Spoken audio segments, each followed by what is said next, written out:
Hello, hi, namaste everyone. This is Apurva Naik and I welcome you all on my YouTube channel आसान है। जैसे कि मैंने gate का एक सीरीज़ चालू किया है ब्रह्मास्त्र सीरीज़ नाम से और यहाँ पे हम गेट के सारे टॉपिक को कवर करने वाले हैं। आज हम बायोटेक जूलॉजी एंड बायोकेमिस्ट्री में जो कॉमन सेल बायोलॉजी का टॉपिक है प्लाज्मा मेम्ब्रेन उसे कवर करेंगे। प्लाज्मा मेम्ब्रेन बहुत बड़ा टॉपिक है, इसलिए वो 2-3 सीरीज़ तक चलेगा। उसके बाद वो ख़त्म हो जाएगा, हम उसके FAQs ख़त्म कर लेंगे।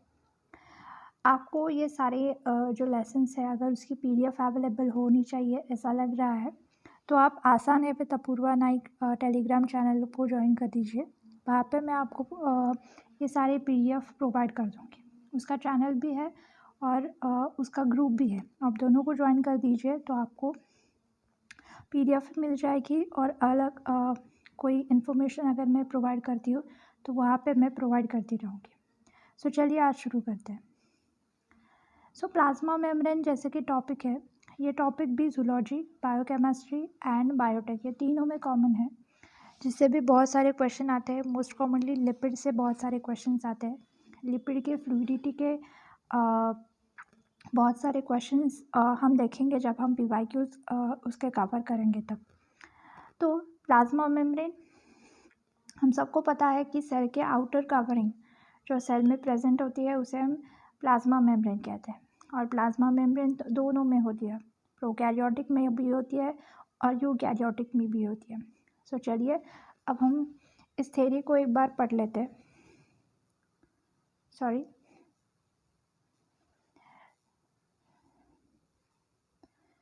So cell of both prokaryote and eukaryote are surrounded by the plasma membrane, which is defined by the boundaries of cells and separates its internal content from the environment. So ऐसा एक membrane जो cell के बाहर present होता है और वो बाहर के और अंदर के दोनों चीज़ों को सेपरेट करने का काम करता है, उसे हम प्लाज्मा मेम्ब्रेन कहते हैं। Cell membrane are the crucial to the life of the cell. अगर सेल को सेल बनाना है तो उसे ऑफकोर्स एक सेल मेम्ब्रेन की या प्लाज्मा मेम्ब्रेन की ज़रूरत होगी। तो the plasma membrane enclose the cell, define its boundary and maintain the essential difference between the cytosol and extracellular environment. So plasma membrane ही है जो सेल को सेल बनाती है, along with that सेल के अंदर के कंटेंट को और बाहर के कंटेंट को सेपरेट करने का काम करती है। नॉट ओनली सेल बट देखिए inside the eukaryotic cell the membrane of nucleus, endoplasmic reticulum, Golgi apparatus, mitochondria and other membrane enclosed organelle maintain the characteristic difference between the content of each organelle and the cytosol. So एक cell अगर हम कहें, अगर ये cell है तो cell के अंदर जो ऑर्गेनलीज है उस ऑर्गेनलीज को कवर करने वाला भी प्लाज्मा मेम्ब्रेन होगा। हर एक सेल के कंटेंट को सेपरेट करेगा, अलॉन्ग विद दैट सेल के साइटोसोल से उस ऑर्गेनलीज को सेपरेट करने वाला भी प्लाज्मा मेम्ब्रेन ही होता है और प्लाज्मा मेम्ब्रेन को ही हम सेल मेम्ब्रेन भी कहते हैं। So both are the same, cell membrane and plasma membrane. Cell organelles and cytoplasm को सेपरेट करने वाला भी प्लाज्मा मेम्ब्रेन होगा और सेल को आउटर इन्वायरमेंट से सेपरेट करने वाला भी प्लाज्मा मेम्ब्रेन ही होगा। So not only separation, plasma membrane के बहुत सारे फंक्शंस है, वो भी हम एक बार देख लेते हैं। पहली चीज़ है कंपार्टमेंटलाइजेशन। तो जैसे कि हमने अभी पढ़ा, जैसे कि एक कबर्ड होता है और कबर्ड में हर एक चीज़ को सेपरेट करने के लिए हम अलग अलग बॉक्सेस रखते हैं, राइट। सो वो क्या होगा, कंपार्टमेंटलाइजेशन। वैसे ही सेल के अंदर कंपार्टमेंटलाइजेशन करने का काम प्लाज्मा मेम्ब्रेन करता है। Along with that, selectively provide a selectively permeable barrier. Selectively permeable barrier इसका क्या मतलब है, सेल के अंदर कौन सी चीज़ें जानी चाहिए, कौन सी चीज़ें बाहर जानी चाहिए, ये सारी चीज़ें कौन डिसाइड करेगा, प्लाज्मा मेम्ब्रेन डिसाइड करेगा। जैसे कि हमारे घर में डोर होता है और डोर से ही हम अलाउ करते हैं किसी लोगों को आने के लिए या जाने के लिए। सेम लाइक दैट सेल के पास प्लाज्मा मेम्ब्रेन होता है और प्लाज्मा मेम्ब्रेन ही अलाउ करता है किस चीज़ को अंदर जाना है या ना जाना है। यहाँ पे एक वर्ड लिखा है selectively permeable. Selectively means selective चीज़ों को ही वो अंदर छोड़ेगा और सेल से बाहर जाने के लिए परमिशन देगा। उसके बाद है transport solute. So of course cell को फंक्शंस करने के लिए सोल्यूट्स की ज़रूरत होती है, आयंस की ज़रूरत होती है। सो वो सारी चीज़ें सेल के अंदर या सेल के बाहर ट्रांसपोर्ट करने का काम प्लाज्मा मेम्ब्रेन ही करेगा। इंट्रासेलर इंट्रैक्शंस मीन्स सेल को अगर कोई सिग्नल भेजना हो या किसी सिग्नल को रिसीव करना हो तो वो काम भी प्लाज्मा मेम्ब्रेन ही करती है। Along with that respond to the external stimuli, जैसे कि किसी सेल को बाहर किसी सेल ने सिग्नल भेजा है तो वो सिग्नल को रिसीव करके उसको रिस्पॉन्ड करने का काम भी कौन करेगा? प्लाज्मा मेम्ब्रेन ही करेगा। उसके बाद एनर्जी ट्रांसडक्शन सो प्लाज्मा मेम्ब्रेन जो है वो एनर्जी ट्रांसडक्शन में भी इन्वॉल्व होती है। Transduction means one type of energy is converted into another type of energy, उसको हम एनर्जी ट्रांसडक्शन कहते हैं। इसका एक एग्जांपल हमें पता है, that is a photosynthesis. So photosynthesis में हम सन की एनर्जी कार्बोहाइड्रेट में कन्वर्ट करते हैं। सो उन चीज़ों में भी प्लाज्मा मेम्ब्रेन इन्वॉल्व होता है। ऐसी बहुत सारी चीज़ें हैं जिसमें प्लाज्मा मेम्ब्रेन इन्वॉल्व होता है, कुछ मैंने यहाँ पे लिस्ट आउट कर दिया है। इससे डायरेक्ट क्वेश्चन नहीं आएगा, लेकिन आपको ऐसे कुछ क्वेश्चन आते हैं जिसमें ये इन्फॉर्मेशन ही आपको हेल्प करती है कि प्लाज्मा मेम्ब्रेन ये सारी चीज़ें करता होगा। अगर आपको फंसाने का कोई क्वेश्चन आए तो आपको ये सारी चीज़ें पता हो तो आपको वो चीज़ें वहाँ पे एग्ज़ाम में क्लिक करेगी और वो सारे क्वेश्चन सॉल्व करने में मदद करेगी। So this is all about the plasma membrane overview. अब हम आगे बढ़ते हैं। प्लाज्मा मेम्ब्रेन की डिस्कवरीज अब हम देखेंगे। प्लाज्मा मेम्ब्रेन को किसने किसने डिस्कवर किया था और डिस्कवरीज करने में क्या क्या कैसे कैसे डिस्कवरीज हुई थी। तो पहले अर्नस्ट ओवरटोन ने पहले डिस्कवरी की थी प्लाज्मा मेम्ब्रेन की, और उन्होंने बोला था कि प्लाज्मा मेम्ब्रेन को to test the permeability of outer boundary layer, Overton place the plants root hair. आपको ये ध्यान में रखना है कि जब हम ओवरटोन की बात कर रहे हैं तो यहाँ पे हमें ध्यान में रखना है कि इन्होंने रूट हेयर को लिया था, ठीक है। Into the hundreds of different solution containing a diverse array of solute, he conclude that the dissolved power of outer boundary layer of the cell matches that of the fatty oil.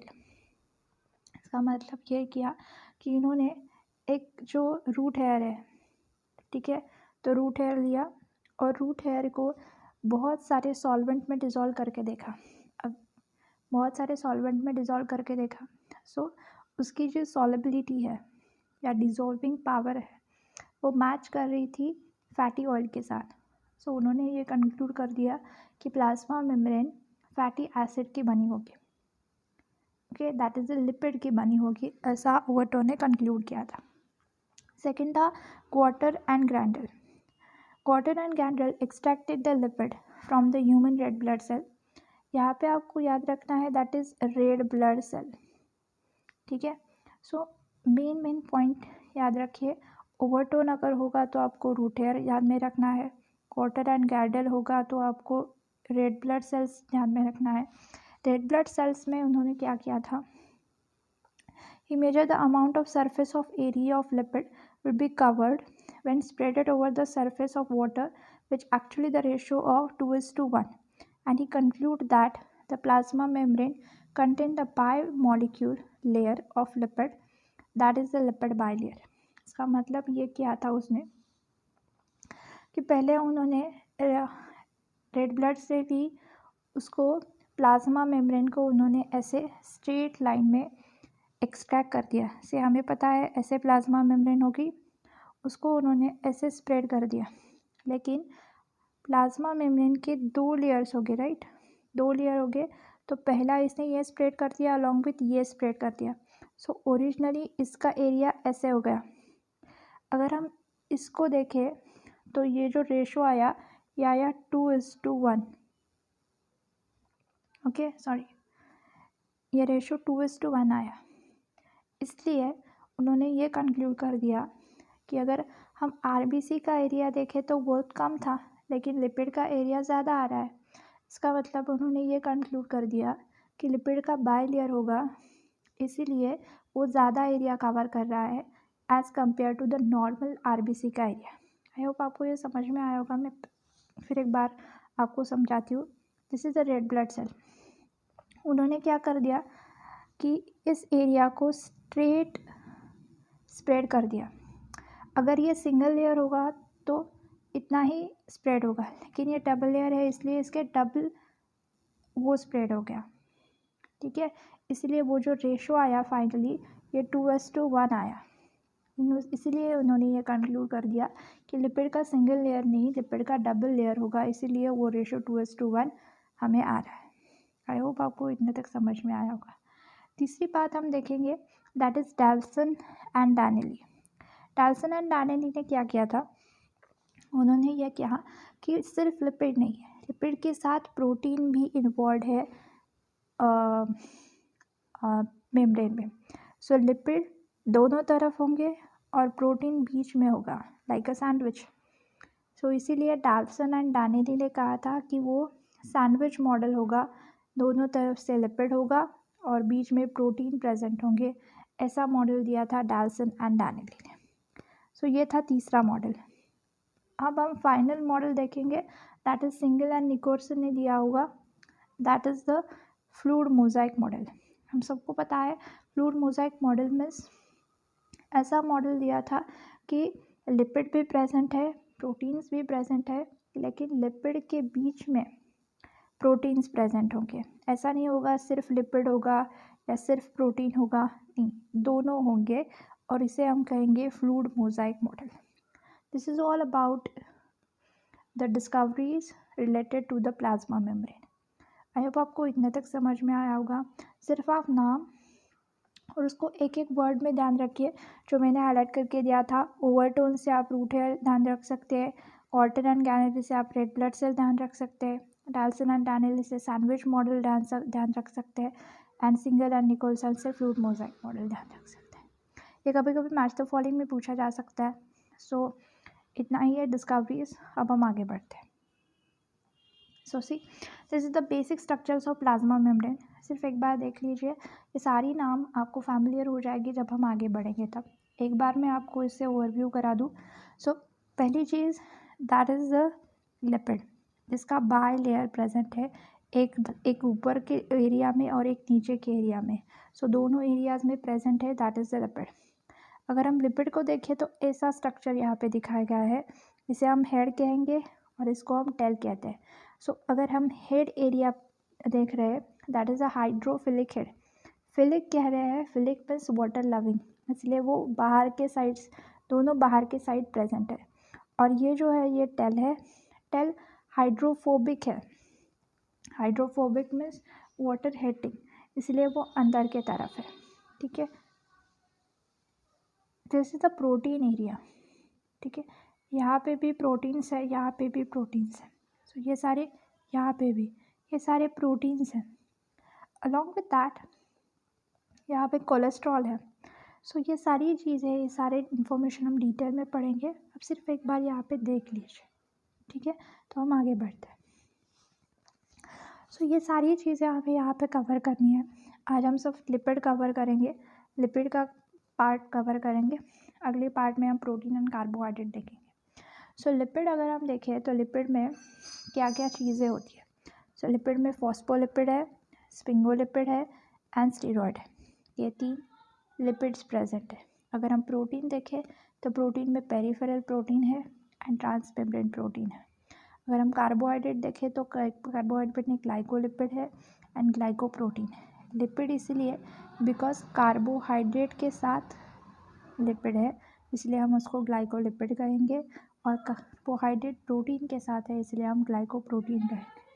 Carbohydrate कभी अकेला नहीं पाया जाएगा, वो किसी साथ, so carbohydrate अकेला नहीं होगा, वो किसी के साथ होगा। एक तो लिपिड के साथ होगा तो हम ग्लाइकोलिपिड कहेंगे, प्रोटीन के साथ होगा तो ग्लाइकोप्रोटीन कहेंगे। So this is all about, ये सारी चीज़ें हमें प्लाज्मा मेम्ब्रेन में पढ़नी है। सो हम पहले देखेंगे लिपिड का पोर्शन, ये पोर्शन हम पहले कवर करेंगे इतना, फिर हम प्रोटीन की तरफ बढ़ेंगे। ठीक है, सो ज़्यादा चिंता नहीं करनी, I will be going through 1 by 1, आपको सारा चीज़ें अच्छे से समझ में आ जाएगी। सो ये कुछ बेसिक चीज़ें हैं प्लाज्मा मेम्ब्रेन के बारे में, हम एक बार इसको कर लेते हैं. So membrane lipid are the lipid protein assembly in which the components are held together in a thin sheet by the non-covalent bond. अगर प्रोटीन और लिपिड एक साथ मेम्ब्रेन में प्रेजेंट है, जैसे कि मैंने आपको दिखाया था लाइक दिस, लेकिन ये प्रोटीन एंड लिपिड एक साथ कभी कोवालेंट बॉन्ड से नहीं जुड़े होंगे, ये सारे नॉन कोवालेंट बॉन्ड से जुड़े होंगे, क्योंकि ये स्ट्रक्चर जैसा है वैसा ही नहीं है. प्रोटीन और लिपिड अपनी चीज़ें अपनी जगह हमेशा बदलते रहते हैं, हम देखेंगे वो आगे. तो इसीलिए वो नॉन कोवालेंट इंटरेक्शन से एक दूसरे के साथ जुड़े होते हैं. So the core of the membrane consist of sheet of lipid arranged in a bimolecular layer. हमने देखा कि लिपिड के एक नहीं 2 लेयर्स होते हैं. So lipid bilayer serves primarily as a structural backbone to the membrane. So lipid bilayer structural backbone जैसा रहेगा and provide a barrier that prevent a random movement of water soluble molecule in and out of the cell. So water soluble molecules को वो अंदर जाने नहीं देगा, क्योंकि lipid water insoluble होते हैं, राइट. वाटर का अंदर का पार्ट, जैसे कि मैंने आपको बताया, ये अंदर का पार्ट हाइड्रोफोबिक होता है, इसीलिए यहाँ से वाटर लविंग मॉलिक्यूल पास नहीं हो पाएंगे, right. Okay, so this is all about the basic thing. आपको यहाँ से एक चीज़ याद रखनी है कि lipid and protein molecule non covalent bond से एक दूसरे के साथ जुड़े होते हैं. सो अब ये एक चीज़ आती है कि लिपिड का अमाउंट एंड प्रोटीन का अमाउंट ये क्या फिक्स होता है. सारे प्लाज्मा मेम्ब्रेन मतलब हर एक चीज़ के, अगर वो प्लाज्मा मेम्ब्रेन सेल के आउटर तरफ हो और वो सेल किडनी को हो, वो सेल स्किन की हो, वो सेल लीवर की हो, वो सेल माइटोकॉन्ड्रिया की हो, सारे सेल्स के प्लाज्मा मेम्ब्रेन क्या एक जैसे ही होते हैं. तो इसका आंसर है नो. सो चलिए देखते हैं. The ratio of lipid to the protein in a membrane varies. All membrane lipids are varies depending on the type of cellular membrane. वो किस सेल का मेम्ब्रेन है उससे डिटरमाइन करेगा, अगर वो प्लाज्मा मेम्ब्रेन ER का है या गोल्गी का है. ER का प्लाज्मा मेम्ब्रेन अलग होगा, प्लाज्मा मेम्ब्रेन अगर वो सेल के बाहर का है तो वो अलग होगा, वो गोल्गिस का है तो वो अलग होगा. And second, type of organism, कौन सा ऑर्गेनिज्म है, अगर वो बैक्टीरिया का है तो वो अलग होगा, प्लांट का है तो अलग होगा, एनिमल का है तो अलग होगा. And the type of cell, कौन से सेल का है, अगर वो कार्टिजेस का है, मसल्स का है, लीवर का है. So according to the cellular membrane the type of organism and the type of cell composition of plasma membrane अलग अलग होगा. आई होप आपको इतना समझ में आया होगा. अब एक एग्जाम्पल को लेकर हम समझते हैं कि कैसे अलग होगा या फिर क्यों अलग है. एक जैसा हो तो क्या फ़र्क पड़ेगा और एक जैसा क्यों नहीं है, इसको हम देखेंगे. So example, inner mitochondrial membrane has very high ratio of protein to lipid. Protein is to lipid, इसका मतलब उस पर प्रोटीन का कॉन्सेंट्रेशन ज़्यादा है माइटोकॉन्ड्रिया के मेम्ब्रेन में in comparison to red blood cell, which is high comparison to the membrane of myelin sheath that forming a multi-layer wrapping around the nerve cell. अब यहाँ पे 3 चीज़ों का कंपेयर किया है. पहले inner mitochondrial membrane, red blood cell and myelin sheath. So to the large degree this difference can be correlated with the basic function of membrane. यहाँ पे हम कंपैरिजन करेंगे on the basis of their function. So देखिए, inner mitochondrial membrane contain a protein carries of electron transport chain. हमें पता है कि mitochondria अगर हम कह रहे हैं तो माइटोकॉन्ड्रिया इन्वॉल्व होगा इलेक्ट्रॉन ट्रांसपोर्ट चेन में. इलेक्ट्रॉन ट्रांसपोर्ट चेन में बहुत सारे प्रोटीन की ज़रूरत होगी. सो दैट माइटोकॉन्ड्रिया के अगर हम प्लाज्मा मेम्ब्रेन को देखें तो उसके प्लाज्मा मेम्ब्रेन में प्रोटीन का कॉन्सेंट्रेशन ज़्यादा होगा as compare to the lipid. and relative to the other membrane, lipid is diminished. So lipid का कॉन्सेंट्रेशन माइटोकॉन्ड्रिया के मेम्ब्रेन में कम होगा एज कम्पेयर टू अदर. अगर हम माइलिन शीथ को देखें, act primarily as a electric insulation of the nerve cell. It includes the function that is the best carried out by the thick lipid layer of the high electric resistance with the minimal content of protein. अगर हम myelin sheath को देखें तो myelin sheath क्या करेगी, electric resistance provide करेगी to the nerve cells. सो इसीलिए nerve cells में हम अगर हम देखें तो माइलिन शीथ के पास हाई अमाउंट ऑफ लिपिड होगा एज कंपेयर टू प्रोटीन. सो जैसे सेल होगी उसके प्रोटीन कॉन्सेंट्रेशन और लिपिड कॉन्सेंट्रेशन अलग अलग होती है. अगर हम नॉर्मल देखें तो 50% प्रोटीन एंड 50% लिपिड होगा, लेकिन हम स्पेसिफिक सेल के बारे में या स्पेसिफिक ऑर्गेनेल्स को कंपेयर करेंगे तो उसमें प्रोटीन एंड लिपिड का जो कंपोजिशन है वो अलग अलग होगा. ठीक है. सो यहाँ पे अब हम मेम्ब्रेन लिपिड को कवर करेंगे. So membrane lipid membrane contain a wide diversities of lipid, all of which are amphipathic. That is, they contain both hydrophilic and hydrophobic region. So amphipathic क्या है?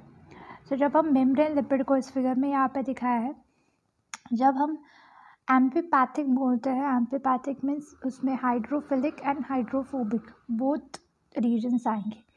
हाइड्रोफिलिक मीन्स जो water loving है and hydrophobic means जो water hating है. अगर हम इस figure में देखें सो ये हेड है और जो हाइड्रोफिलिक है, जब मैंने पिछली फिगर में भी आपको दिखाया है, और ये टेल है जिसे हम हाइड्रोफोबिक रीजन्स कहेंगे. सो ये दोनों जब एक साथ किसी भी स्ट्रक्चर में प्रेजेंट हो तो हम उसे एम्फीपैथिक बोलते हैं. इसलिए जब हम लिपिड की मतलब फॉस्फोलिपिड को कहेंगे तो वो हाइड्रोफोबिक है. There are the three main types of lipid, membrane lipid. First one is a phosphoglyceride, sphingolipid and cholesterol. ये तीन मेन मेम्ब्रेन लिपिड प्रेजेंट है जिसको हम एक एक करके डिटेल में कर देंगे. So first one is a phosphoglyceride. So membrane lipid contain a phosphate group which make them phospholipid. So जब हम मेम्ब्रेन लिपिड में फॉस्फेट ग्रुप प्रेजेंट है इसलिए हम उसको फॉस्फोलिपिड कहते हैं. Because most of the membrane phospholipid are build on the glycerol backbone, so they called as a phosphoglyceride. So इस फिगर में हम फॉस्फोग्लिसराइड इसे क्यों कहते हैं ये देख लेंगे. पहले इस ग्लिसरॉल स्ट्रक्चर को आप देखिए. सो दैट इज़ यहाँ तक का ये है ग्लिसरॉल स्ट्रक्चर. इस ग्लिसरॉल के दो OH ग्रुप जो यहाँ नीचे है और एक OH ग्रुप ये जो ऊपर लिंक्ड है ये, और ये OH ग्रुप जो नीचे लिंक्ड है ये. सो ऐसा ये स्ट्रक्चर है. सो देखिए, so membrane glyceride are the diglycerides. Diglyceride क्यों? क्योंकि उसके दो OH ग्रुप यहाँ नीचे कनेक्टेड है, राइट. सो इसे हम डाइग्लिसराइड कहेंगे. With only two are the hydroxyl group of glycerol are esterified with the fatty acid. उसके ये नीचे के दो OH ग्रुप फैटी एसिड से एस्टेरिफाइड होते हैं, इसलिए हम उसको कहेंगे diglyceride. And third is esterified with the hydrophilic phosphate group जो कि यहाँ पे ऊपर कनेक्टेड है. ये फॉस्फेट ग्रुप है और ये CH2 का ये जो OH ग्रुप है ये इस फॉस्फेट से कनेक्टेड है. ठीक है. आई होप आपको यहाँ तक यह समझ में आया होगा. Without any additional substitution beyond the phosphate and the two fatty acyl chain the molecule is called as a phosphatidic acid. अब ये फॉस्फेटिडिक एसिड क्या है अब हम देखते हैं. यहाँ पे ये फॉस्फेट ग्रुप है और यहाँ पे लिखा है R. अगर ये R मीन्स किसी भी अगर कोई भी फंक्शनल ग्रुप यहाँ पे कनेक्टेड नहीं हो तब हम ये जो स्ट्रक्चर है इसे हम कहेंगे फॉस्फेटिडिक एसिड. ठीक है.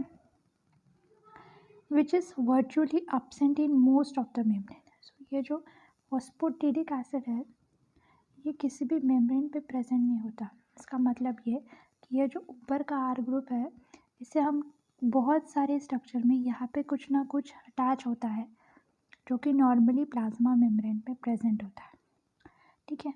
Instead the membrane phosphoglyceride has additional group link to the phosphate.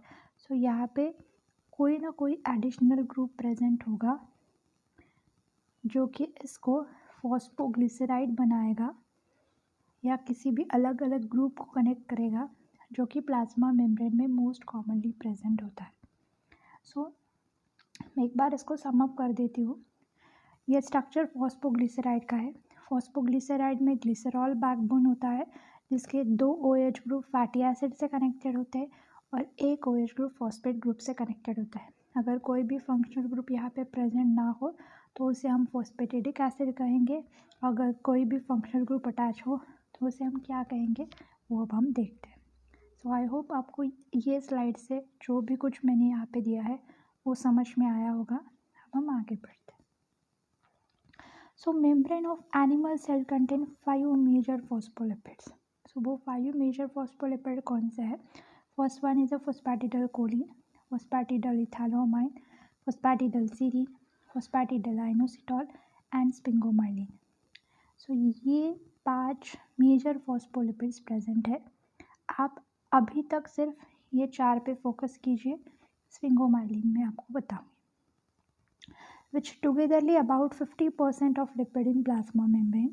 Most commonly यही फॉस्फोलिपिड्स प्लाज्मा मेम्ब्रेन पे प्रेजेंट होते हैं। This phospholipid are asymmetrically distributed between the 2 layers of plasma membrane. हमें पता है कि मेम्ब्रेन के 2 लेयर्स होते हैं, एक अपर एंड एक लोअर। इन दोनों लेयर्स में ये जो फॉस्फोलिपिड्स है ये असिमेट्रिकली डिस्ट्रीब्यूटेड होते हैं। असिमेट्रिकली मीन्स कोई भी कहीं भी कैसे भी ऐसे अरेंज हो सकता है।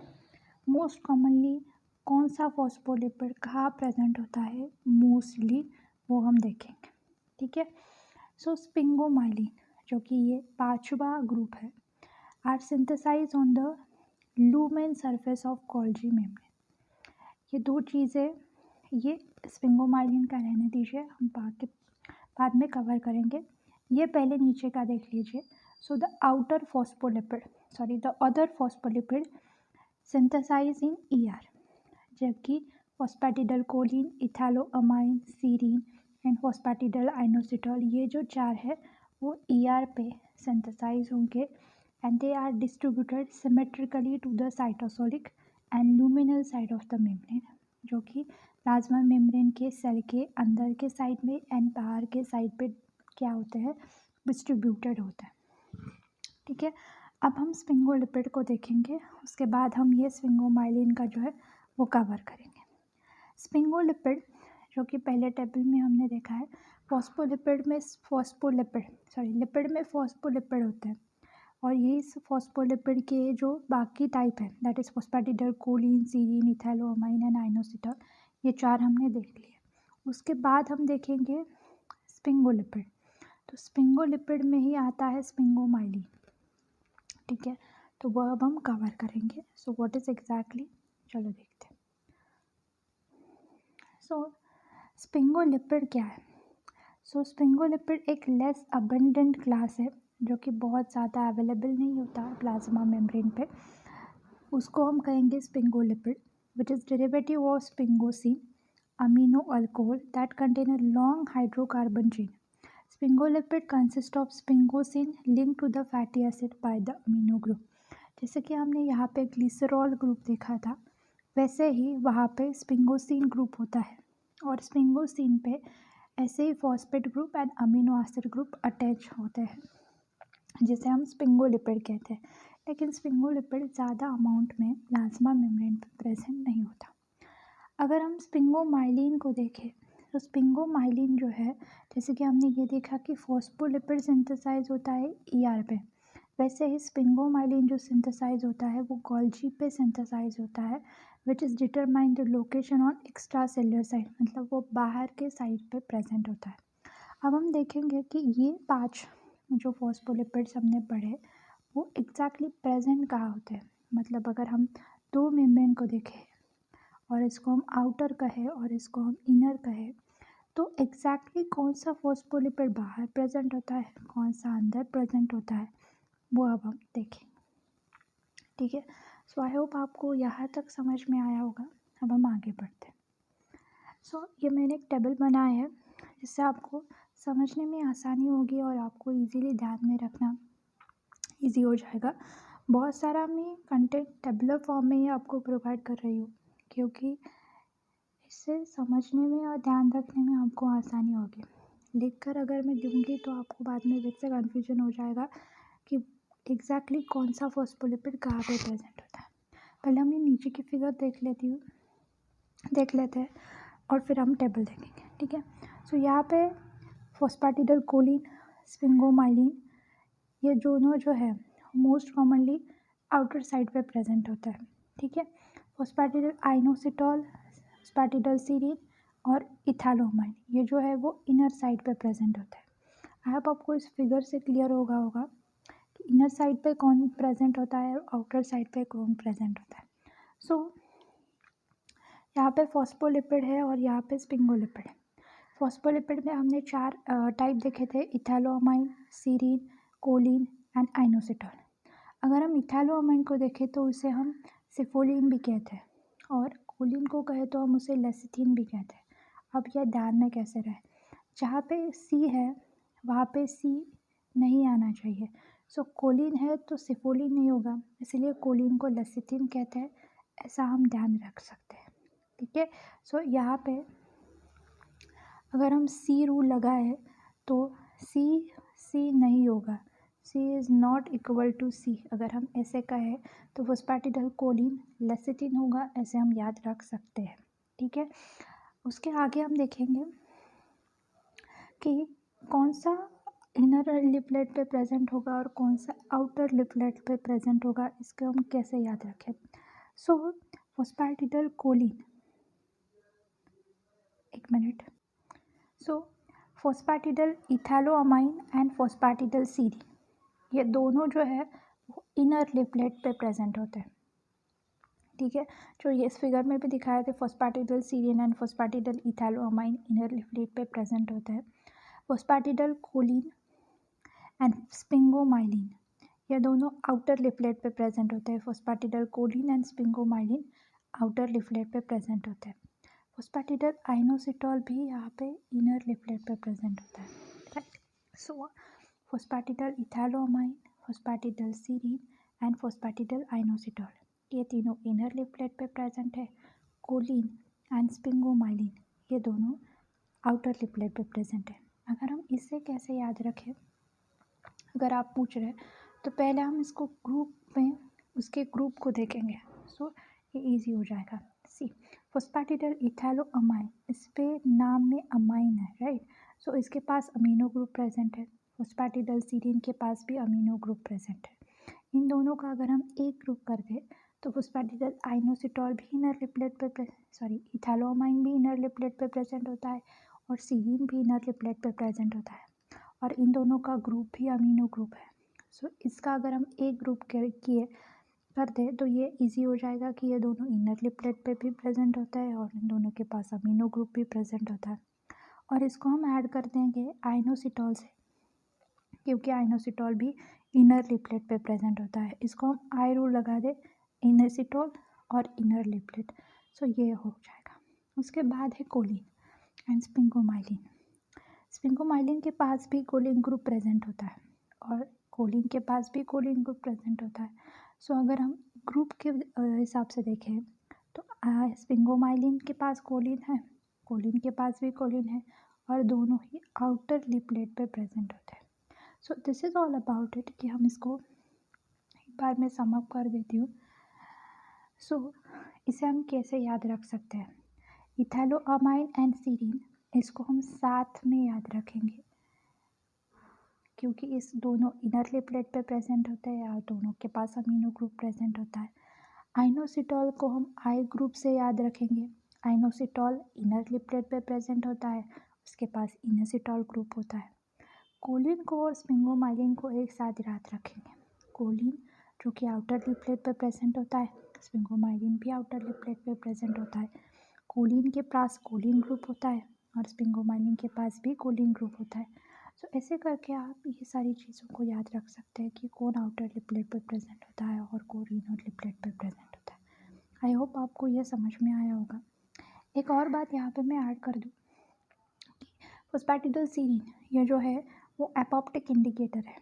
अगर सेल को एपोप्टोसिस में जाना होगा तो ये जो स्पिंगोफोस्फैटिडाइलसीरीन है वो इनर लिप प्लेट से आउटर लिप प्लेट में आ जाएगा। ठीक है, सो वो अगर आउटर लिप प्लेट पे आ रहा है तो सेल के एपोप्टोसिस होने का सिग्नल वो दे रहा है। सो फोस्फैटिडाइलसीरीन जब नॉर्मल सेल है तब इनर साइड पे प्रेजेंट होगा और सेल अगर एपोप्टोसिस में जाने वाली हो तो वो आउटर लिप प्लेट पे आ जाएगा।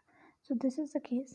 ये चीज़ें हम एपोप्टोसिस में भी डिटेल में पढ़ेंगे, लेकिन यहाँ पे ये है इसीलिए मैंने आपको ये बता दिया। ठीक है, और एक बात लिपिड के बारे में हमें पढ़नी है, जो कि बहुत बार CSIR में भी ये क्वेश्चन आ जाता है, कभी कभी गेट में भी आ सकता है, तो हम इसको एक बार देख लेते हैं। बहुत इजी सी चीज़ है, लेकिन पता नहीं बहुत सारे क्वेश्चंस इससे भी बन जाते हैं। ये लिपिड जो कि नॉर्मल लिपिड का बाइलेयर है, अगर हम दोनों यहाँ पे लिपिड का बाइलेयर है, ठीक है, अगर हम इसका मोनोलेयर अगर सेपरेट कर दें, एक लेयर अगर हम सेपरेट कर दें और पानी में छोड़ दें तो उसका क्या होगा? एक तो ये मिसेलेनस बनाएगा और एक सिंगल लेयर बनाएगा। What is micelles? सो ये एक है जो कि सिंगल लेयर का एक राउंड स्ट्रक्चर है जिसे हम माइसिली कहेंगे। ठीक है, अब इसको याद कैसे रखें? M for monolayer, M for micelle. अगर वो मोनोलेयर होगा तो वो माइसिली बनाएगा, ये हम याद रख सकते हैं। अगर बाई लेयर है, अगर हम ऐसे का ऐसा लेयर है और वो पानी में छोड़ दे तो उसका क्या होगा? वो लिपोसोम बनाएगा और बाई लेयर बनाएगा। लिपोसोम क्या है? So this is the liposome जो कि डबल लेयर स्ट्रक्चर है और ये हम ड्रग डिलीवरी में यूज़ करते हैं। लाइपोसोम या लिपोसोम्स हम ड्रग डिलीवरीज में यूज़ करते हैं और ये डबल लेयर स्ट्रक्चर है और ये सिंगल लेयर स्ट्रक्चर है। ठीक है, ये चीज़ें यहाँ पे लिपिड के बारे में आती है। आई होप आपको इतना समझ में आया होगा। अब हम आगे बढ़ते हैं। अब लिपिड्स जो है, अगर लिपिड बाइलेयर हम देखें तो लिपिड्स जो है वो मूवमेंट्स करते हैं, मतलब एक जगह से दूसरी जगह, दूसरी जगह से तीसरी जगह ऐसे जा सकते हैं, मूव कर सकते हैं। इसे हम कहेंगे लिपिड की मूवमेंट। अब ये लिपिड की मूवमेंट कैसे कैसे तरह से हो सकती है, अब हम ये देखेंगे। लैटरल मूवमेंट, लैटरल मीन्स यहाँ से यहाँ, यहाँ से यहाँ, इसे हम लैटरल कहेंगे, जो कि मोस्ट कॉमन मूवमेंट है। उसके बाद है flip flop. Flip flop means ऊपर से नीचे और नीचे से ऊपर, उसे हम फ्लिप फ्लॉप कहेंगे। उसके बाद है फिक्शन। फिक्शन मीन्स एक ही जगह पर। उसके बाद फिक्शन, सो फिक्शन इस जगह, फिक्शन मतलब एक ही जगह पे वो उसे वाइब्रेट होगा, उसको हम फिक्शन कहेंगे। उसके बाद है रोटेशनल। सो रोटेशनल मीन्स यहाँ पे दिखाया गया है कि एक ही फॉस्फोलिपिड रोटेट करके वापस उसी जगह पे आ जाएगा, जिसे हम रोटेशन कहेंगे। So this is the basic movement of the lipid. उसके बाद ये जो फ्लिप फ्लॉप मूवमेंट है, तो फ्लिप फ्लॉप मतलब जैसे कि मैंने बताया अंदर और बाहर, ऐसी मूवमेंट जिसे हम फ्लिप फ्लॉप कहेंगे। सो दो प्रोटीन्स फ्लिप फ्लॉप करने में मदद करते हैं, that is flippases and floppases. So flippase and floppase are the two proteins जो कि मूवमेंट करने में मदद करेंगे। सो फ्लाइपेजेस अगर हम कहेंगे तो फ्लाइपेजेस मीन्स यहाँ पे आई आता है। आई मतलब ऐसे प्रोटीन्स जो कि इनर लिपलेट में मूव करने में मदद करेंगे, जहाँ पे आई है इसलिए इनर लिपलेट। और फ्लॉपेज में ओ है, ओ मीन्स आउटर एरिया पे मूव करने में मदद करेंगे। सो मैंने हाईलाइट कर दिया है, दैट इज़ कैपिटल लेटर में आपको यहाँ पे दिया है कि अगर इनर में जाएगा तो फ्लाइपेजेस और आउटर लेके आ रहा है तो फ्लॉपेजेस। अगर फ्लाइपेज हो या फ्लॉपेज हो, ये दोनों एटीपी डिपेंडेंट फॉर्म में काम करते हैं। अगर यही मूवमेंट एटीपी इंडिपेंडेंट फॉर्म में काम कर रहा हो तो उसे हम स्क्रैम बेस कहेंगे, जो कि एटीपी इंडिपेंडेंट फॉर्म में लिपिड्स की मूवमेंट करेगा। एक्सेप्ट ईआर लिखा गया है यहाँ पे। ईआर मतलब ईआर का जो मेम्ब्रेन है वहाँ पे लिपिड की मूवमेंट स्क्रैम बेस भी अगर कराएगा तो भी एटीपी डिपेंडेंट फॉर्म में कराएगा।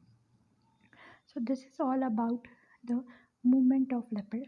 और यहाँ पे हम लिपिड का एरिया कवर कर चुके हैं। अगले जब हम चालू करेंगे तो स्टीरॉयड ख़त्म करेंगे, जहाँ से लिपिड एरिया ख़त्म हो जाएगा। आई होप आपको यहाँ तक समझ में आया होगा। अगर आपको ये वीडियोस अच्छी लग रही हो और ऐसी सीरीज़ अगर मैं कंटिन्यू करूँ ऐसा आपको लग रहा है तो प्लीज़ मेरे चैनल को सब्सक्राइब कीजिए और ज़्यादा से ज़्यादा आपके जो गेट के स्टूडेंट हैं उनको शेयर कीजिए ताकि मेरे अच्छे व्यूज़ आए और वीडियोस मैं आपको बना कर दे सकूँ। So thank you so much.